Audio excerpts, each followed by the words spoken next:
നിനക്കൊരു happy news ഉണ്ട്. പിന്നെ കാനഡയിലോട്ട് പോവാനെ കൊണ്ട് ഇൻസ്പെക്ടേഴ്സന്മാർ പെണ്ണ് മരുന്നാൾ പോവാനെ കൊണ്ട് ഒരു ചാൻസ് ഉണ്ടെന്ന് മാഷ് വിളിച്ചു പറഞ്ഞു.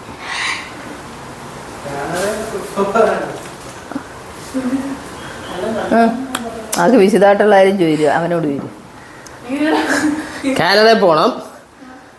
പിന്നെ അതിൻ്റെ സർട്ടിഫിക്കറ്റ് 10ാം ക്ലാസ്സിൻ്റെ മറ്റേ സർട്ടിഫിക്കറ്റ് ഇട്ടു. 10ാം ക്ലാസ് +2 സർട്ടിഫിക്കറ്റ് 3rd ബ്ലാക്ക് ബെൽറ്റിൻ്റെ സർട്ടിഫിക്കറ്റ് അത് മാച്ച് തരാമെന്ന് പറഞ്ഞിട്ടുണ്ട്. ഇത് നാളെ മെയിലായി ഇത് കൊറിയർ അയച്ചു കൊടുക്കണം വിസ അടിക്കാൻ, വിസയ്ക്ക് അപ്ലൈ ചെയ്യാൻ മാഷിന്. ആ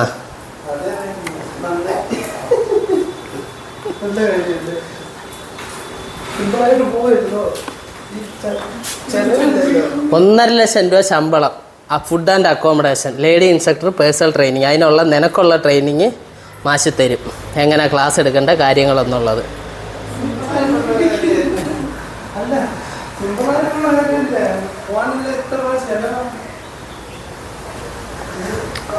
+2 സർട്ടിഫിക്കറ്റ്,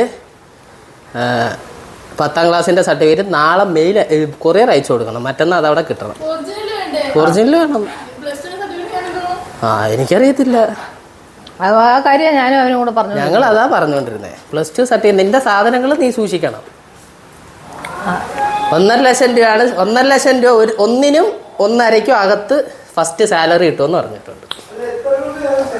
ചില ഒന്നുമില്ല, എല്ലാം അവിടുന്ന്.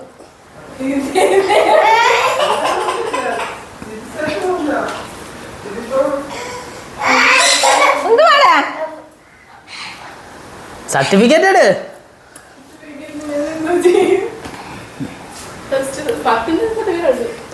10ന്റെ പോരല്ലോ, +2 സർട്ടിഫിക്കറ്റ് ആണ്. കോപ്പി അല്ല, ഒറിജിനൽ കൊടുക്കണം.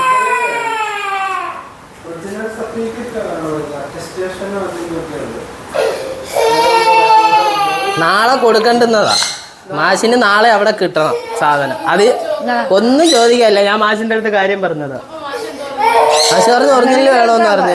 അവിടെ പെൺപിള്ളേർ ഒരുപാട് പേരുണ്ട്, ഇച്ചിരി വലിയ കൊച്ചുങ്ങൾ വേണമെന്ന് പറഞ്ഞപ്പോഴാണ് നിന്നെ വലിയ വരെ വിടണം. കാരണം അവിടെ കാനഡയിൽ പേഴ്സണൽ ട്രെയിനിങ്ങും കാര്യങ്ങളും അതെങ്ങനെ കൊടുക്കേണ്ടത് പ്രത്യേകം നിനക്ക് ട്രെയിനിങ് തന്നിട്ടൊക്കെയായിരിക്കും മാഷ് വിടുന്നത്. അപ്പോൾ അതിന് വലിയ കൊച്ചുങ്ങൾ വേണമെന്ന് പറഞ്ഞപ്പോൾ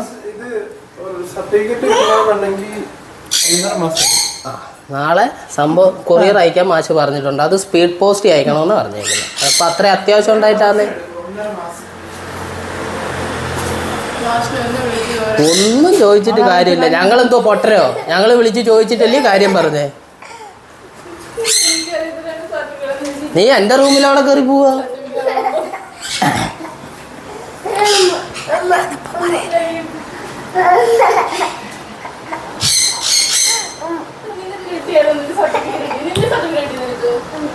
എന്താ സർട്ടിഫിക്കറ്റ്?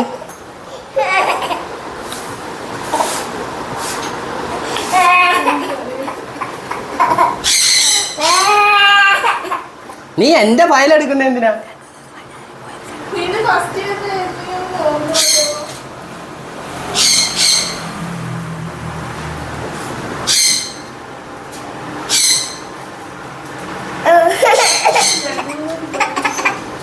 നീ എന്റെ ഫയൽ എടുത്ത് പിടിച്ചേക്കുന്ന എന്തിനാ?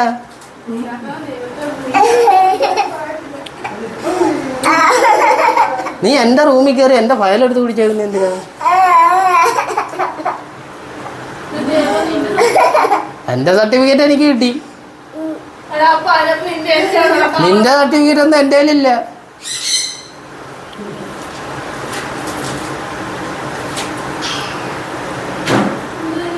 അതെൻ്റെ സർട്ടിഫിക്കറ്റ്. എൻ്റെ സർട്ടിഫിക്കറ്റ് ഇവിടെ തന്നെ ഇരിപ്പുണ്ടായിരുന്നു. അന്ന് രണ്ടുപേരോട് അതിനെല്ലാം പോയിട്ട് വന്നപ്പോൾ ഞാൻ നിന്റെ കയ്യിലും തന്ന എൻ്റെ കയ്യിലും ഉണ്ടായിരുന്നു. എൻ്റെ കയ്യിലുണ്ട്. അത് നാളെ കിട്ടിയെന്ന് പറഞ്ഞു. അത് നാളെ ഞാൻ കിട്ടിയെന്ന് അമ്മയോട് പറഞ്ഞായിരുന്നല്ലോ.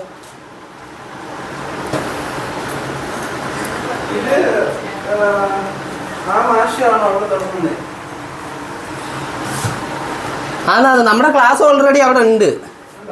അന്നേരം അങ്ങോട്ട് ലേഡി ഇൻസ്ട്രക്ടർ വിടാൻ വേണ്ടിട്ടാ.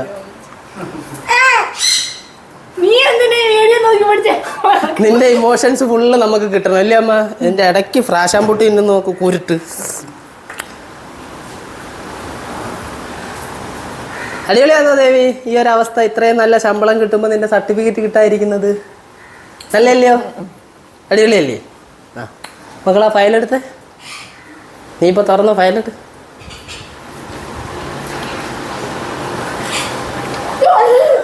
പട്ടി ചത്ത്, പട്ടി ചത്ത്.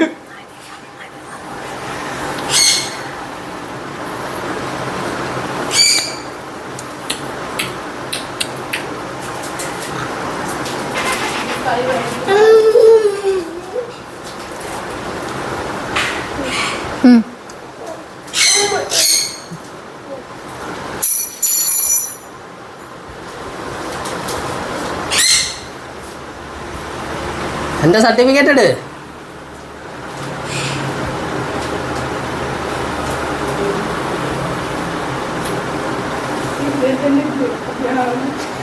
കിട്ടിയോ? ഇങ്ങനൊരവസ്ഥ ഉണ്ടാവുമ്പോൾ ഈ സർട്ടിഫിക്കറ്റ് ആവശ്യം വന്നാൽ നീ എന്തോ ചെയ്യും? ഇങ്ങനൊരവസ്ഥ ഉണ്ടാവുമ്പോൾ ഈ സർട്ടിഫിക്കറ്റ് ആവശ്യം വന്നാൽ നീ എന്തോ ചെയ്യും? മനസ്സിലായോ? ഞാനിവിടെ പ്രാങ്ക് ചെയ്തതാളിയാ. ആ സർട്ടിഫിക്കറ്റ് എനിക്ക് കിട്ടി. ഒരു സാധനം അവള് സൂക്ഷിക്കത്തില്ല. അന്നേരം ഒരു പണി കൊടുക്കണമെന്ന് വിചാരിച്ച് ചെയ്തതാ. ആഗ്രഹിക്കാൻ ഇങ്ങനെ ഒരു കാര്യം പറഞ്ഞു കഴിഞ്ഞാൽ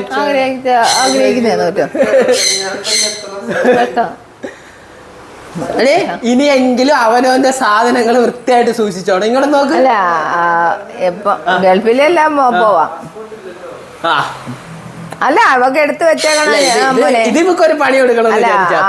അവക്ക് പാസ്പോർട്ട് എടുത്ത് പണി തരുമ്പോ അങ്ങനെ കൊടുക്കണം. ഇത് കണ്ടപ്പോഴും മനസ്സിലാക്കണം.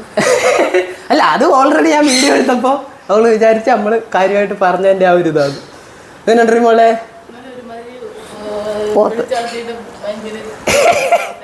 ഇനിയെങ്കിലും നീ നിന്റെ സാധനങ്ങൾ സൂക്ഷിക്കോ? പോടാന്നോ കൊടുക്കരുതായിരുന്നു. കുറച്ചുകൂടെ ഇട്ടാ മാഷ് ഗൾഫിലോട്ട് പോകാൻ എത്ര പ്രാവശ്യം പറഞ്ഞിട്ടുണ്ട്. കുറച്ചുകൂടെ ഇട്ടതിന് അവര് കുറച്ചുകൂടെ ഇട്ടങ്ങേ. അല്ല ഈ ചാൻസ് കിട്ടത്തില്ലെന്നാ അതേ വിചാരിച്ചേക്കുന്നത്. മോളെ പണി എങ്ങനെ ഉണ്ടായിരുന്നു ദേവി പറ. നീ ഒന്ന് കൊതിച്ച് നീ സർട്ടിഫിക്കറ്റ് നടത്തി മാർക്ക് ഷീറ്റ്. നിന്റെ മാർക്ക് ഷീറ്റ് കാണട്ടല്ലേ. അമ്മയും കൂടെ പ്ലാൻ ചെയ്ത് അവൾക്കൊരു പണി കൊടുത്തതാ. സർട്ടിഫിക്കറ്റ് +2ന്റെ സർട്ടിഫിക്കറ്റ് കൊണ്ട് കളഞ്ഞു. എൻ്റെ ഉണ്ടായിരുന്നു, അവളുടെ ഉണ്ടായിരുന്നു. അത് ഞാൻ ഭദ്രമാക്കി നമ്മളെല്ലാം സ്കൂളിൽ കരാട്ടെ ക്ലാസ് എടുക്കാൻ പോകാൻ വേണ്ടിയിട്ട് അതിൻ്റെ ആപ്ലിക്കേഷൻ കൊടുക്കാൻ വേണ്ടിയിട്ട് നമ്മൾ നമ്മുടെ ഒറിജിനൽ കൊണ്ടുപോയിട്ടുണ്ടായിരുന്നു കഴിഞ്ഞ സ്കൂൾ ഉറപ്പിന്. അങ്ങനെ ഞങ്ങൾ അത് കൊണ്ടുപോയി കൊടുത്തിട്ട് എല്ലാം കൊണ്ടുവന്ന് ഞാൻ എൻ്റെ അലമാരിയിൽ തന്നെ ഫയലിൽ വൃത്തിയാക്കി വെച്ചിരുന്നതാണ്. അന്നേരം അത് ഞങ്ങൾ എറണാകുളത്ത് ഇന്ന സമയത്ത് ഇവള് വന്ന് എന്തോ ആവശ്യത്തിന് സർട്ടിഫിക്കറ്റ് നോക്കിയപ്പോൾ കാണുന്നില്ല. ഞാൻ തീർത്ത് പറഞ്ഞതാ, എടി അലമാരിയിലുണ്ട് എൻ്റെ സർട്ടിഫിക്കറ്റ്. അന്നേരം പറഞ്ഞു ഞാൻ നോക്കിയിട്ട് കാണുന്നില്ല എന്നൊക്കെ പറഞ്ഞ് ഭയങ്കര നിലവിളി കരച്ചില്ല. ഇനി അതെങ്ങനെ എടുക്കണമെന്നൊക്കെ പോയി നോക്കിയതാ.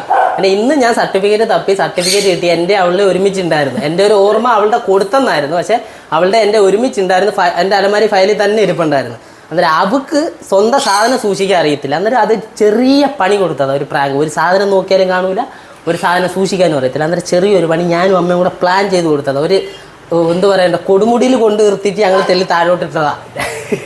അതുകൊണ്ട് അവിടെ നിന്ന് ഇഞ്ചി പോയ അണ്ണാൻ്റെ കണക്ക് നിൽക്കുന്നു. പോലെ ചകര മുത്തേ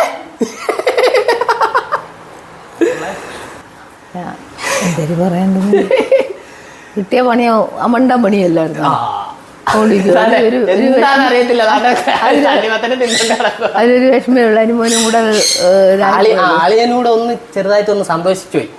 സംഭവം നമുക്ക് പോകാനൊക്കെ ഒരുപാട് ഓപ്പർച്യൂണിറ്റി നമ്മുടെ ക്ലബിലുണ്ട് കേട്ടോ. നമ്മുടെ പുറത്തോട്ട് പോകാൻ ഒത്തിരി ഓപ്പർച്യൂണിറ്റീസ് നമ്മുടെ ക്ലബിലുണ്ട്. നമ്മുടെ ഇൻസ്ട്രക്ടർമാർക്ക് നമ്മുടെ കൂടെ വയ്ക്കുന്ന ബ്ലാക്ക് ബെൽറ്റേഴ്സിനൊക്കെ നമ്മുടെ തന്നെ തീരുമാനത്തിലാണ്. ഒത്തിരി ഉണ്ട്. അന്നേരം അവക്ക് നാട് വിട്ട് പിന്നെ കുഞ്ഞുങ്ങളെ ഒന്നും പിരിഞ്ഞ് പുറത്ത് പോകാൻ വയ്യാത്തത് കൊണ്ട് ഇവിടെ നിൽക്കും. പക്ഷെ ഒന്ന് ഇളക്കി വിട്ടതാ ഞങ്ങൾ രണ്ടുപേരും കൂടെ പ്ലാൻ ചെയ്ത്. യൂറോപ്യൻ കൺട്രിയിലാകുമ്പോൾ അങ്ങനെ വരുവാണെങ്കിൽ പോവും വരുന്ന സമയത്ത്. അപ്പൊ നമുക്ക് ഇനി അടുത്ത പണിയിൽ കാണാല്ലേ? അതെ, ബൈ.